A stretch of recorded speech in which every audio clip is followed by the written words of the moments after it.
Hello అండి. Welcome to SMS foods. ఈరోజు మనం కలాకండ్ చేసుకుందాం. దానికోసం నేను ఒక ఇత్తడి మూకుడు తీసుకుని దానిలో కొద్దిగా అడుగు అంటకుండా నీళ్లు పోసుకుని ఒక 5 గ్లాసుల పాలు వేసుకుని ఇలా స్టవ్ మీద పెట్టుకుని మరిగించుకోవాలి.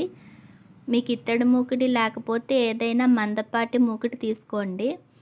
ఇలా చుట్టూ కలుపుకుంటూ తొరకలు రాకుండా కలుపుకుంటూ ఉండాలి. మీడియం ఫ్లేమ్లో పెట్టుకుని బాగా మరిగించుకోవాలండి. మనకి పాలు ముప్పావంతు మరిగిపోయాయి. బాగా చిక్కపడిపోయిన తరువాత ఇప్పుడు మనం ఒక నిమ్మకాయని కోసుకుని ఒక చెక్క తీసుకొని కొద్ది కొద్దిగా పిండుకుంటూ కలుపుకోవాలి.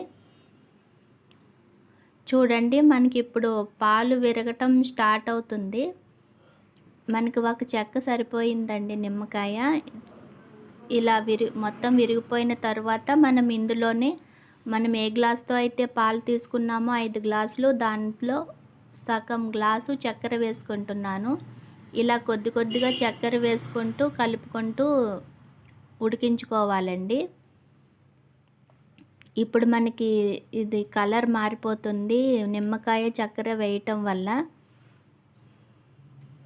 కలాకండ్ కలర్కి వచ్చేస్తుంది.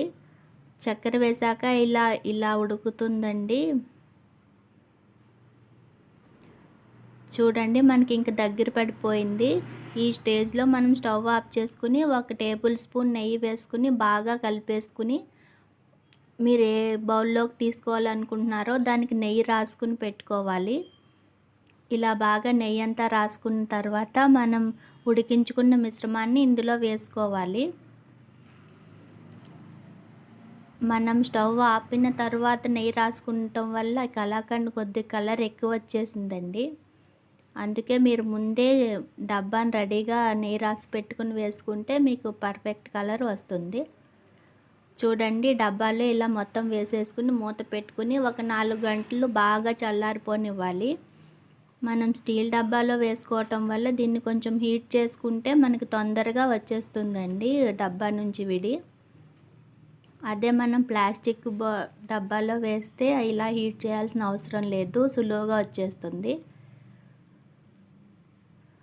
చూడండి, ఇప్పుడు మనకి ఏ షేప్ కావాలంటే ఆ షేప్లో ముక్కలు కోసుకుంటే ఎంతో టేస్టీగా కలాకండ్ ఇంటిలోనే రెడీ అయిపోతుంది. ఈ రాఖీ పండగకి మీరు కూడా ట్రై చేసి ఎలా ఉందో తప్పకుండా కామెంట్ చేయండి. Thank you.